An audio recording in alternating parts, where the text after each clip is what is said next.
అతి మిక్కిలి ప్రియమైన సహోదరి సహోదరులారా, ఇక్కడ చేరిన మన విచారణ గురువు తరపున మన డీకన్ బ్రదర్లందరి తరపున నా తరపున మీ అందరికీ ఆగమన కాల శుభాకాంక్షలు.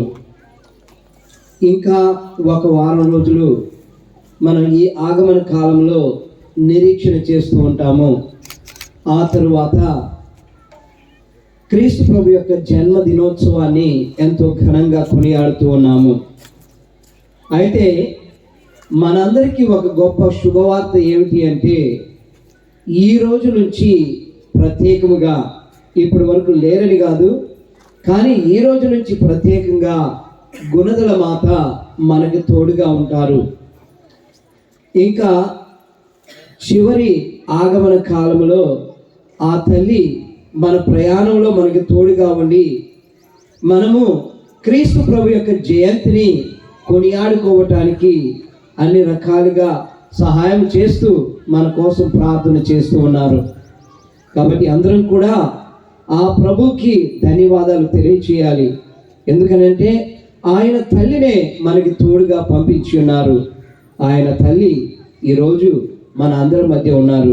కనుక అందరూ కూడా ప్రేమతో, సంతోషంతో, ఆనందంతో దేవుని స్తుతించి మహిమపరచాలి. యేసువా వందనం, యేసువా వందనం, యేసువా వందనం, యేసువా వందనం. మా తండ్రి వందనం, మా తండ్రి వందనం, మా ప్రభువా వందనం, మా ప్రభువా వందనం, మా ఆత్మదేవా వందనం, ఆత్మదేవా వందనం, ఆత్మదేవా వందనం.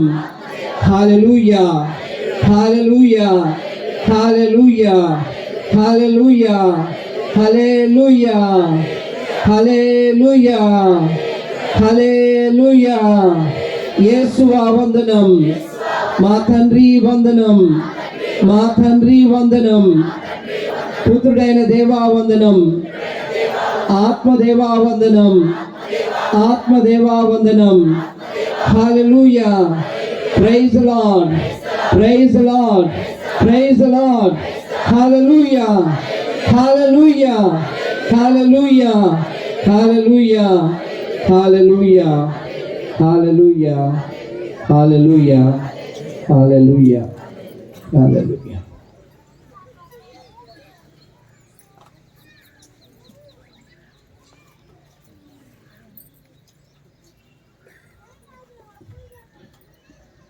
క్రీస్తునాథుని యందు అతి మిక్కిలి ప్రియమైన సహోదరి సహోదరులారా, ఈరోజు మనము ఇక్కడ చేరి రెండు విషయాల గురించి ధ్యానిస్తూ ఉన్నాము. మొట్టమొదటిది గుణదల మాత, ఆమెకు వందనాలు తెలియచేస్తూ ప్రార్థిస్తూ ఉన్నాము.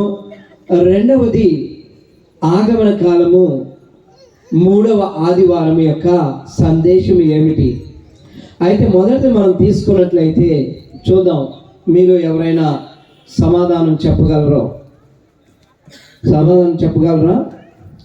మరియ తల్లిని మనం పూజిస్తున్నామా?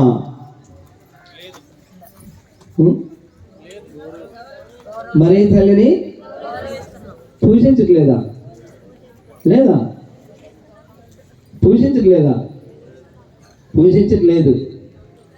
మన పూజ, మనం చేసేటువంటి ప్రతి ఆరాధన అంతా కూడా దేవునికి మాత్రమే చెందుతూ ఉంది. మరియ తల్లికి మనం పూజ చేయటం లేదు, ఆమెను పూజించటం లేదు, ఆమెని మనం పూజించటం లేదు. అది మనకి తెలుసు. ఇంకా చాలామంది మన సహోదరులకి ఈ విషయం తెలియదు. కథోలికులు మరియ తల్లిని పూజిస్తూ ఉన్నారు, ఆమెను దేవుని చేస్తూ ఉన్నారు అని చెప్తూ ఉన్నారు. అది వాస్తవం కానీ కాదు.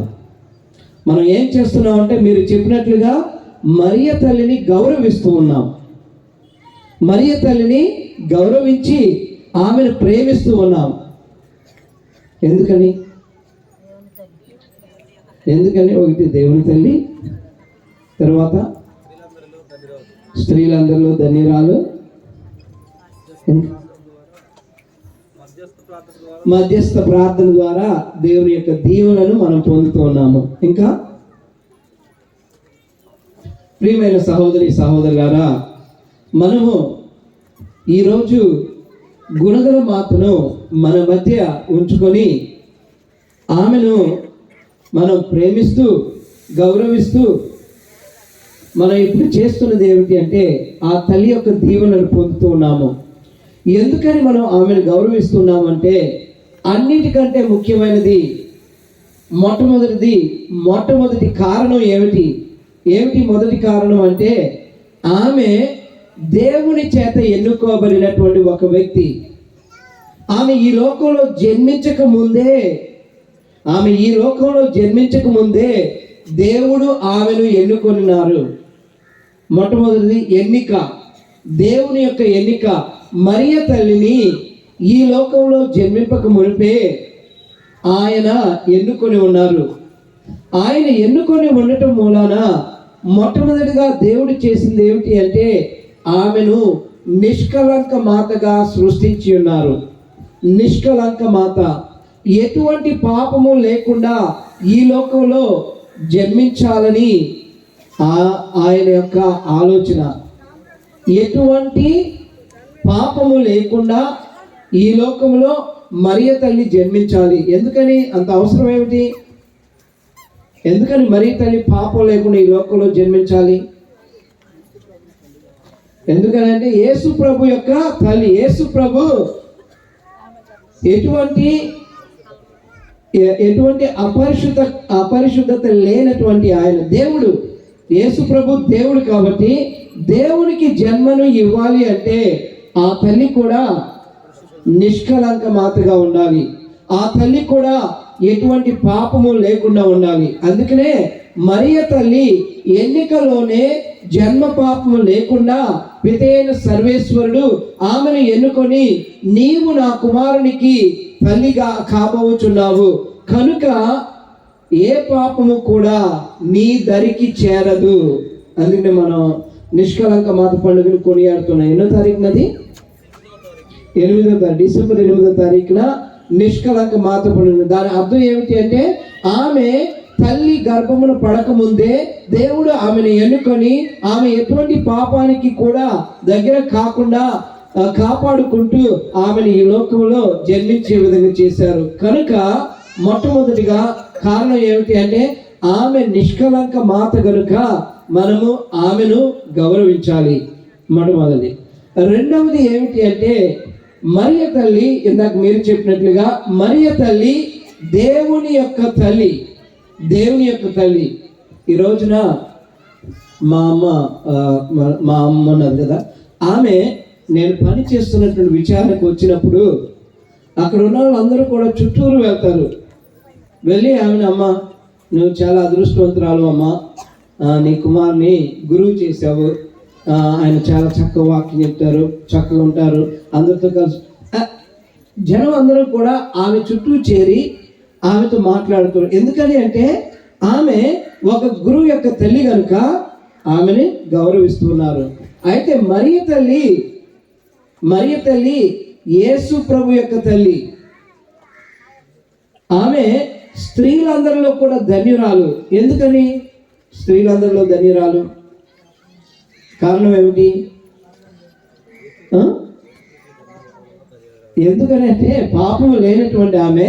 రెండవది, ఆమె ధన్యత ఎప్పుడు వస్తుందంటే యేసు ప్రభువుని తన గర్భమున 9 నెలలు ఆమె గర్భమును ధరించింది. మరియ తల్లి యొక్క గర్భం ఏమిటి అంటే దివ్య మందసం లాంటిది. యేసు ప్రభు ఆ మరియ తల్లి గర్భంలో 9 నెలలు ఉన్నారు అంటే ఆ తల్లి ఎంత ధన్యురాలు, ఎంత అదృష్టవంతురాలు. ఎందుకని అంటే మరియ తల్లి యేసు ప్రభుని 9 మాసాలు మోసి ఆయనకు జన్మనిచ్చినటువంటి ఆ గొప్ప తల్లి కనుక మనం ఈ రోజున మరియ తల్లిని గౌరవిస్తున్నాం. ఎందుకనంటే నా తండ్రి యొక్క తల్లి, నన్ను సృష్టించినటువంటి దేవుని యొక్క తల్లి, నన్ను కాచి కాపాడు రక్షించేటువంటి యొక్క ప్రభు యొక్క తల్లి, నా కోసం శిలువ మీద మరణించి మరలా మూడవ నాడు లేచినటువంటి ఆ ప్రభు యొక్క తల్లి కనుక నేను ఆమెను గౌరవిస్తున్నాను. Praise lord, praise lord, praise lord, praise lord. ఎంత అదృష్టవంతురాలమే, ఆమె ధన్యురాలు. మరియ తల్లి దేవుని తన గర్భమును మోసి ఈ లోకానికి అందించింది కనుక ఈ లోకంలో ఉన్నటువంటి ప్రతి ఒక్కరూ కూడా ఆ మరియ తల్లిని పూజించి తీరాలి.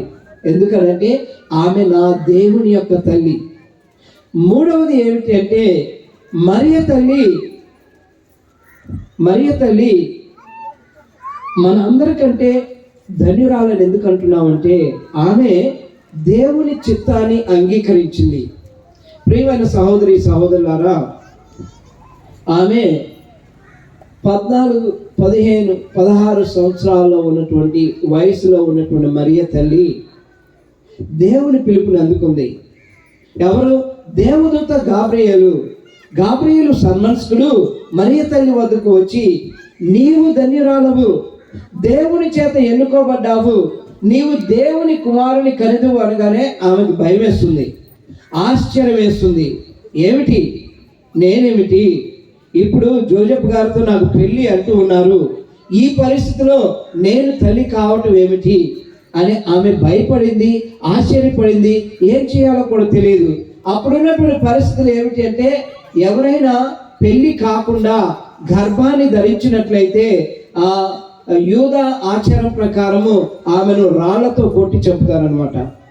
ఇటువంటి భయానక పరిస్థితిలో కూడా మరియ తల్లి ఏమన్నారంటే, ఇది మీ చిత్తమైతే నాకు అంగీకారమే, ఇది దేవుని చిత్తమైనట్లయితే నాకు అంగీకారమే.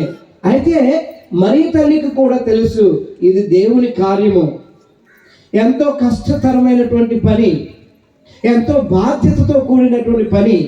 అయినప్పటికీ కూడా దీనిని నేను అంగీకరిస్తాను. ఎందుకని అంటే ఇది దేవుని యొక్క కార్యము.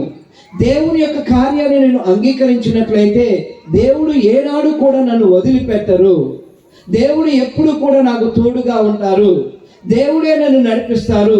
నా కష్టాల్లో, నా బాధల్లో, నా శ్రమల్లో, నేను పడేటువంటి ప్రతి శ్రమలో కూడా దేవుని యొక్క ఆశీర్వాదం నా మీద ఉంటుంది అని చెప్పి మరియ తల్లి దేవుని యొక్క చిత్తాన్ని అంగీకరించింది. ప్రియమైన సహోదరి సహోదరులారా, praise lord, praise lord, praise lord, praise lord. ప్రియమైన సహోదరి సహోదరులారా, ఈ విషయాన్ని మనం గ్రహించాలి. మన జీవితాల్లో కూడా ఏదైనా గొప్ప కార్యం ఉన్నట్లయితే, ఏదైనా మంచి కార్యం ఉన్నట్లయితే, దేవుని యొక్క చిత్తము అయినట్లయితే, అది కష్టమైన బాధైనా దానిని మనం ఓర్చుకోవాలి, దానిని మనం అంగీకరించాలి, దేవుని యొక్క చిత్త ప్రకారం మనం నడుచుకోవాలి. ఆ తర్వాత మరియ తల్లిని మనం ఎందుకు గౌరవించాలి అంటే, మరియ తల్లి యేసు ప్రభువుని ఎంతో ప్రేమించి పెద్ద చేసింది. ఆమె దేవుని యొక్క తల్లి కాబట్టి ఆమె దేవుని కూడా శాసించగలదు. మరియ తల్లి యేసు ప్రభువుని శాసించగలదు. ఎక్కడ జరిగింది ఇది? కానాపల్లిలో ఎంతో చక్కగా యేసు ప్రభు తన స్నేహితులతో పాటు కానాపల్లిలో పెళ్లికి వెళ్ళారు. మనందరికీ తెలిసినటువంటి ఆ కథ మనం చదివినట్లయితే మనకు తెలిసేది ఏమిటి అంటే, ఆ కుటుంబము కష్టాలలో ఉంది. ఆ కుటుంబం యొక్క పరువు పోయే విధంగా ఉంది. ఎందుకని అంటే వారు చివరి వరకు కూడా ద్రాక్ష రసాన్ని ఇస్తారు, కానీ ఆ క్షణంలో ద్రాక్ష రసం అయిపోయింది. అందరూ కూడా భయంతో ఉన్నారు, ఏం జరుగుతుందో, ఎవరేమనుకుంటారో, ఈ పెళ్లి కుటుంబం అంతా కూడా బాధపడతారని చెప్పి మరియ తల్లి తను చూసినటువంటి కార్యాన్ని యేసు ప్రభుకి చెప్తూ ఉన్నారు. యేసు ప్రభు, అమ్మా నీకేంటి నాకేంటి, నువ్వు నేను ఈ పెళ్లికి వచ్చాం, చక్కగా కొద్ది ద్రాక్ష రసం తాగు, నేను కూడా తాగుతాను, మనం వెళ్ళిపోదాం, మన పని మనకి ఎందుకు ఇవన్నీ అని యేసు ప్రభు అని ఉండొచ్చు బహుశా. కానీ అందరి తల్లిలాగే తన కొడుకు కూడా గొప్పగా ఉండాలనేటువంటి కోరుకునేటువంటి తల్లి మరియ తల్లి. అందుకనే ఆమె అంటూ ఉన్నారనమాట, ఆయన చెప్పినట్లు చేయండి. అంటే యేసు ప్రభుతో నీ సమయం ఆసన్నమైనది, ఇదిగో ఈ క్షణం నుండి నీవు దేవుని కుమారుడు అని ప్రపంచానికి తెలుస్తూ ఉంది.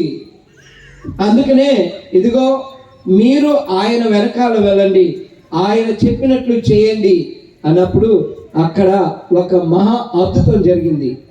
నీటిని ద్రాక్షరసంగా మార్చేశారు యేసు ప్రభు. అది ఈరోజు మన పూజలో జరిగేటువంటి విషయం కూడా. ద్రాక్షరసాన్ని దేవుని యొక్క రక్తంగా మారుతూ ఉంది. సో ఈ అద్భుతాన్ని ఎప్పుడో చేశారు దేవుడు. అయితే ఆ అద్భుతం జరగటానికి గల కారణం ఎవరు అంటే మరియ తల్లి. కుమారా ఇదిగో నీ సమయం ఆసన్నమైనది, కుమారా ఇదిగో ఇప్పుడు ప్రపంచం అంతా కూడా నీవు దేవుని కుమారుడు అని తెలుసుకుంటారు. కుమారా ఇది నీ మొట్టమొదటి అద్భుత కార్యము, ఈ కార్యం ద్వారా లోక కళ్యాణానికి నీవు ప్రారంభాన్నిస్తూ ఉన్నావు అని ఆ తల్లి ఆ కుమారునికి చెబుతుంది. ప్రియమైన సహోదరి సహోదరులారా, praise lord, praise lord, praise lord, praise lord, praise lord. చూడండి, మరి మరియ తల్లి ఆ విధంగా తన కుమారుని ఈ లోకానికి పరిచయం చేస్తూ ఉన్నారు. ఈనాడు ప్రతి తల్లికి, ప్రతి అక్కకి, ప్రతి చెల్లికి కూడా ఇది ఒక చక్కని వాక్యం. ఏమిటి అంటే మీరు మీ తండ్రులను కానివ్వండి, మీ బిడ్డలను కానివ్వండి, మీ కుటుంబంలో ఉన్నవారిని ప్రోత్సహించవచ్చు. మీ యొక్క మాట ద్వారా మీరు శాసించినట్లయితే వారు ఎన్నో గొప్ప కార్యాలు చేస్తారు మీ కుటుంబాల్లో కూడా. మరి తల్లి చక్కని ఉదాహరణ, తన కుమారుని ఒక అద్భుతమైన కార్యం చేయటానికి ముందుకు నడిపించింది ఆ తల్లి. అందుకనే మనం అందరూ కూడా మనసారా ఆమెను గౌరవిస్తూ ఉన్నాము. తర్వాత మరియ తల్లి ఇంకొక గొప్ప విషయాన్ని మనం చూసింది ఏమిటి అంటే యేసు ప్రభుతో పాటు ఎప్పటిదాకా ఉన్నారు? యేసు ప్రభుతో పాటు కడ వరకు ఉన్నారు. కడ వరకు అంటే ఆయన సిలువ మోసేటప్పుడు ఆయన సిలువ మార్గంలో కూడా ఉన్నారు. పుట్టినప్పటి నుంచి, అద్భుతాలు చేసేటప్పటి నుంచి, తను శ్రమలు పడటం మొదటి నుంచి తను సిలువను మోసేటువంటి సిలువ మార్గంలో ఉండి చివరికి యేసు ప్రభు సిలువ మీద మరణిస్తున్నప్పుడు ఆమె హృదయం ఎంతో బాధపడింది. చివరికి ఆమె యేసు ప్రభు మరణించిన తర్వాత ఆయన శరీరాన్ని తన ఒడిలో పెట్టుకొని ఏడ్చినటువంటి తల్లి. చివరి వరకు క్రీస్తు ప్రభు ఈ లోకంలో పాపాన్ని జయించేంత వరకు, ఈ లోకంలో మరణాన్ని జయించేంత వరకు కూడా ఆ తల్లి తన కుమారుని చేయి విడనాడలేదు. ప్రియమైన సహోదరి సహోదరులారా, ఇది ప్రతి తల్లికి కూడా ఒక గొప్ప బాధ్యతను గుర్తు చేస్తూ ఉంది. ఒక తల్లిగా నీ బాధ్యత ఏమిటి అంటే నీ కుమార్తెను నీ కుమారుని చేయి పట్టి నడిపించు. నీ కుమారుని కూడా చేయి పట్టి దేవుని యొక్క సన్నిధికి తీసుకొనిరా. నీ కుమారుని కూడా దేవుని సన్నిధిలో మోకరించి ప్రార్థించే విధంగా తయారు చేయి. నీ కుమార్తెను కూడా ఒక గురువుగా, ఒక కన్యాస్త్రీగా తయారు చేయి. నీ కుమారుని కూడా ఈ లోకంలో ఎన్నో గొప్ప కార్యాలు చేసేటువంటి వ్యక్తులుగా తయారు చేయి అని ఈ వాక్యం ద్వారా ప్రతి తల్లికి కూడా మరియ తల్లి తన జీవితం ద్వారా తెలియజేస్తూ ఉన్నారు. ప్రియమైన సహోదరి సహోదరులారా, ఇంకొకటి ముఖ్యమైనది మనం అందరూ కూడా ధ్యానించేటువంటి ఇంకో విషయం ఏమిటి అంటే మరియ తల్లి గర్భంతో ఉన్నప్పుడు ఆమెకు తెలిసినటువంటి ఒక విషయం ఏమిటి అంటే ఆమె ఎలిజబెత్ అమ్మ వద్దకు వెళుతూ ఉంది. ఈమె 13, 14, 15 సంవత్సరాలు గర్భాన్ని ధరిస్తే అక్కడ ఆమె చాలా పెద్ద వయసులో గర్భాన్ని ధరించింది. ఎంత దూరం అంటే నేను మన యెరూషలేము వెళ్ళినప్పుడు అక్కడ అడుగుతూ ఉంటే 100 కిలోమీటర్ల దూరం అంట. 100 కిలోమీటర్ల దూరం అంటే ఆ రోజుల్లో ఒక దారి లేదు. ఆ రోజుల్లో ఎటువైపు వెళ్ళాలో కూడా తెలియదు, ఎన్ని రోజులు పడుతుందో తెలియదు. దారిలో ఏ దోపిడిగాండ్రో ఉంటారు, వారందరూ కూడా చంపొచ్చు, ఏదైనా చేయొచ్చు. అటువంటి పరిస్థితిలో మరియ తల్లి నడుచుకుంటూ ఎలిజబెత్తమ్మ వద్దకు వెళ్ళి ఆమెకు తోడుగా ఉంది. ఎవరైనా చెప్పారా? లేదు. ఆమెకు తోడుగా ఉండి ఆమెకి సపర్యలు చేసింది, ఆమెకు సేవ చేసుకుంది. ఆ తరువాత మరలా తిరిగి ఇంటికి వచ్చింది. ప్రియమైన సహోదరి సహోదరులారా, ఇది మనం అందరం కూడా ఈరోజు తెలుసుకోవాలి. మరియ తల్లి దేవుని యొక్క తల్లి మాత్రమే కాదు, మన అందరి తల్లి కూడా. అది ఎప్పుడు జరిగింది?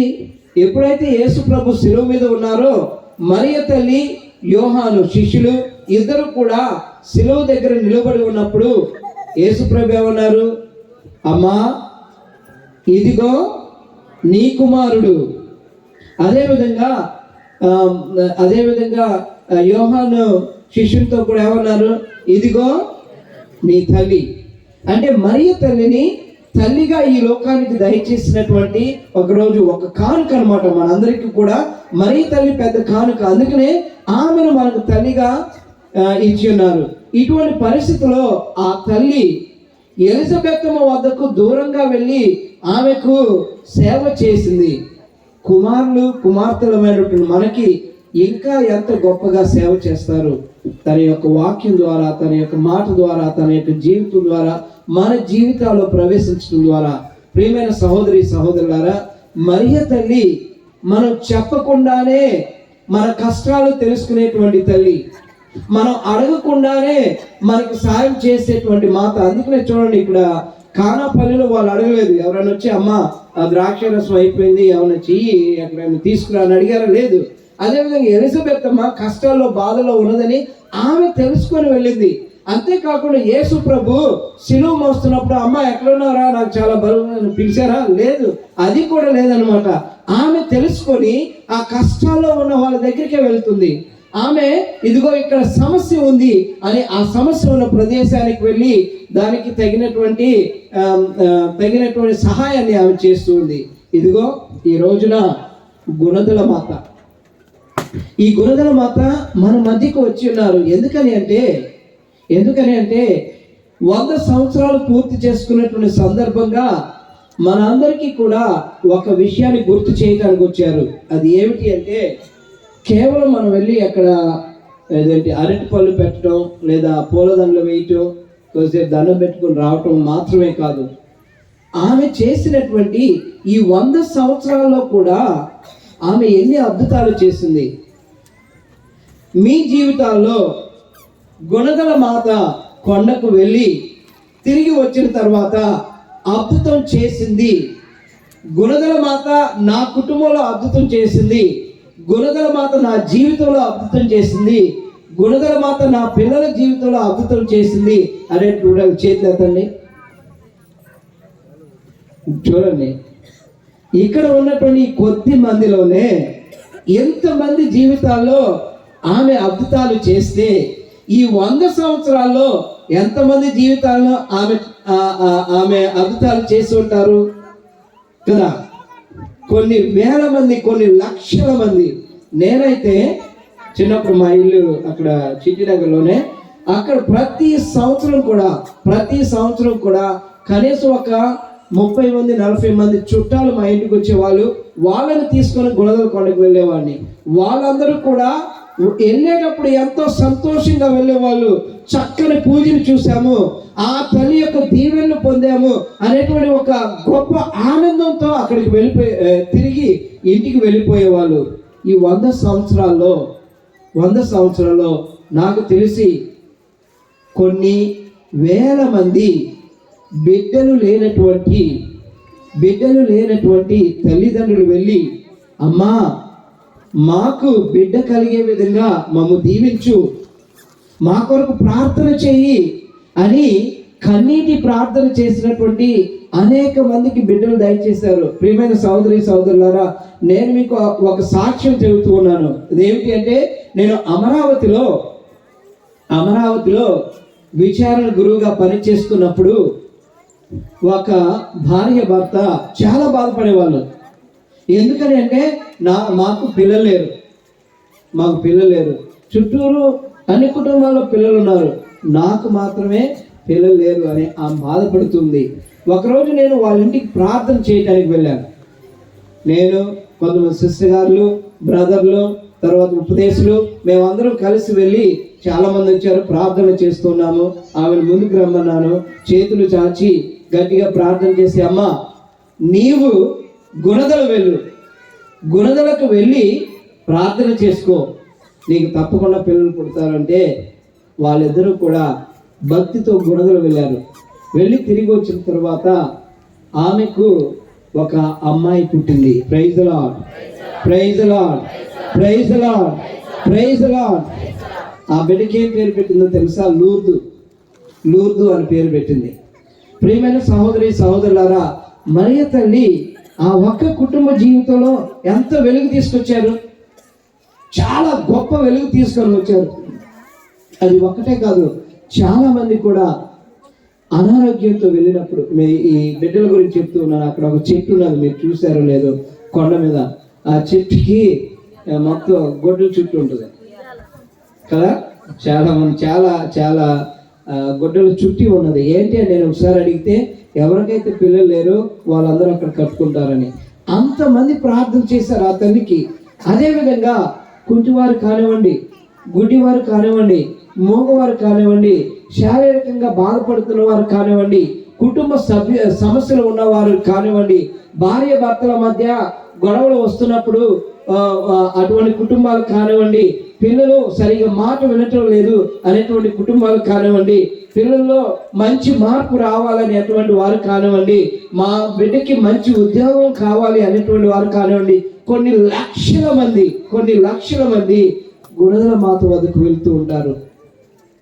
ఈ 100 సంవత్సరాల్లో కనీసం 100 లక్షల మందికి ఆ తల్లి తన యొక్క ప్రేమతో, తన యొక్క ప్రార్థనలతో అనేక అద్భుతాలు చేశారు. ప్రియమైన సహోదరి సహోదరులారా, ఇది చాలా ముఖ్యం. ఈ రోజున మరియ తల్లి గుణదల మాత మన మధ్యకు వస్తూ ఉంది. మనం అక్కడికి వెళ్ళకుండా ఆ తల్లే మన మధ్యకు వచ్చింది అంటే ఖచ్చితంగా మనమందరం ధన్యులం, మనమందరం కూడా ఆశీర్వదించబడిన వాళ్ళం. ఎందుకనంటే మరియ తల్లి అడిగితే యేసు ప్రభు మాత్రం కాదు అని చెప్పరు, కాదు అనరు. ఎందుకంటే ఆమె యొక్క ప్రార్థన చాలా శక్తివంతమైనది. ఆమె మనతో ఉంటే యేసు ప్రభు మనతో ఉన్నట్లే. ఆమె మనతో ఉంటే ఒక అద్భుతం మనతో ఉన్నట్లే. మరియ తల్లి మనతో ఉంటే మనం దేవునికి దగ్గరగా ఉన్నట్లే. మరియ తల్లి మనతో ఉంటే మనం కూడా ఆమె వల్ల పరిశుద్ధులం అయినట్లే. మరియ తల్లి మనతో ఉంటే మన సమస్యలన్నీ కూడా పారిపోతాయి. మరియ తల్లి మనతో ఉంటే, ఆ గుణదల మాత మనతో ఉంటే మన కుటుంబాల్లో శాంతి సమాధానాలు ఖచ్చితంగా ఉంటాయి. అయితే మనం జాగరూకులై ఉండాలి. నిద్రావస్థలో ఉండి మరియ తల్లి వస్తుంటుంది పోతుంది అంటే అవకాశాలు పోతాయి. అవకాశాన్ని చేతిలో పోగొట్టుకున్నాం. ఇప్పుడు మనం అందరం కూడా ఈ ఆగమన కాలంలో ఉన్నాము. మనం అందరం కూడా యేసు ప్రభు యొక్క పండుగలు చేస్తూ ఉన్నాం. కాబట్టి దానికి సిద్ధం కావాలి అంటే గుణదల మాత యొక్క దీవెనలను మనం పొందే విధంగా ప్రార్థన చేసుకోవాలి. రెండవది ఏమిటి అంటే, ఈరోజు మనము ఆగమన కాలము 3వ ఆదివారంలో ఉన్నాం కదా. 3వ ఆదివారం యొక్క సందేశం ఏమిటి? 3వ ఆదివారం ఆగమన కాలం 3వ ఆదివారం సందేశం ఏంటి? ఈరోజు మామూలుగా అది గులాబీ రంగు దుస్తులు ధరిస్తారు, ఊదా రంగు గులాబీ రంగు దుస్తులు ధరిస్తారు. ఎందుకని అంటే ఈ ఆదివారం యొక్క ముఖ్య సందేశం ఏమిటి అంటే, నేను చదువుతాను అండి. ఇది ఫిలిప్పీలకు రాసినట్టు లేక పునీత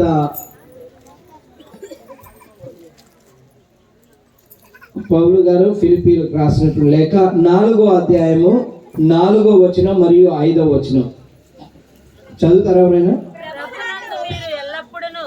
ప్రభువునందు మీరు ఎల్లప్పుడూ ఆనందింపుడు, మరలా చెప్పుచున్నాను ఆనందింపుడు.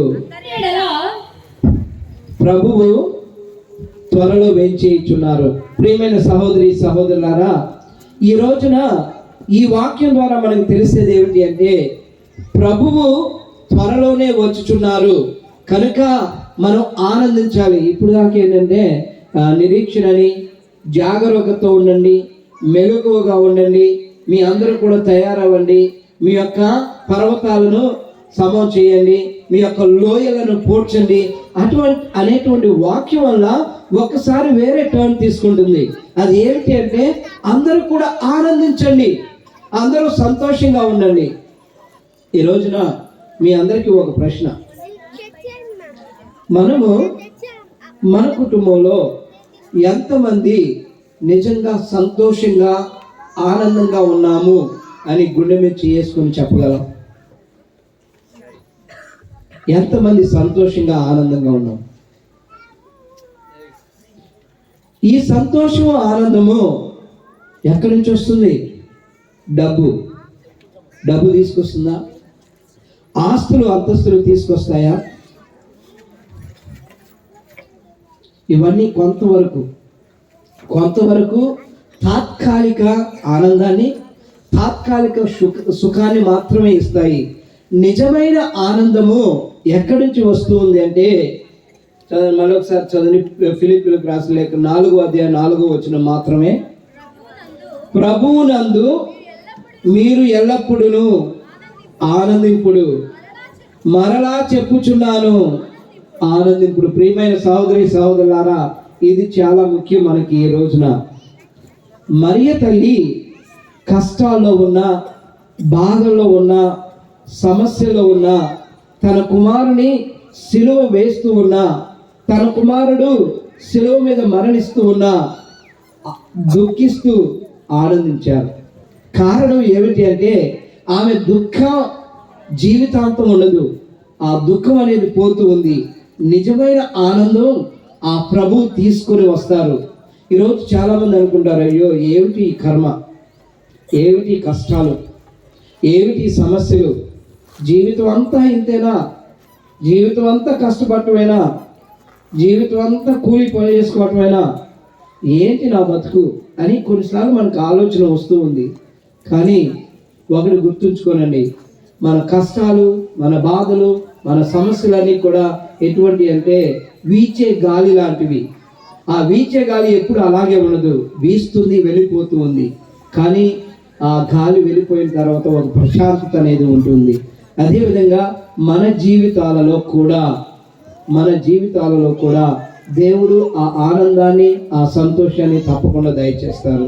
కాబట్టి ప్రియమైన సహోదరి సహోదరులారా, ఈరోజు ఆగమన కాలము 3వ ఆదివారం సందర్భంగా అందరం కూడా సంతోషంగా ఆనందంగా ప్రభువు రాకడ కోసం, ప్రభు యొక్క జన్మ మన కుటుంబాలలో, మన జీవితాలలో జరగాలని చెప్పి నిరీక్షిస్తూ ఆనందిస్తూ మనం ముందుకి ప్రయాణించాలి.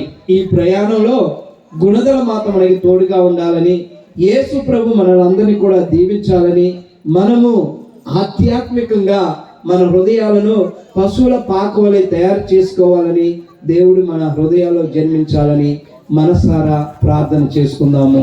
Praise the lord, praise the lord, praise the lord. యేసువా వందనం, యేసువా వందనం, తండ్రి వందనం, తండ్రి వందనం, తండ్రి వందనం, ప్రభువా వందనం, ప్రభువా వందనం, ఆత్మదేవా వందనం, ఆత్మదేవా వందనం. హల్లెలూయా, hallelujah, hallelujah, hallelujah, hallelujah, hallelujah, hallelujah, హల్లెలూయా.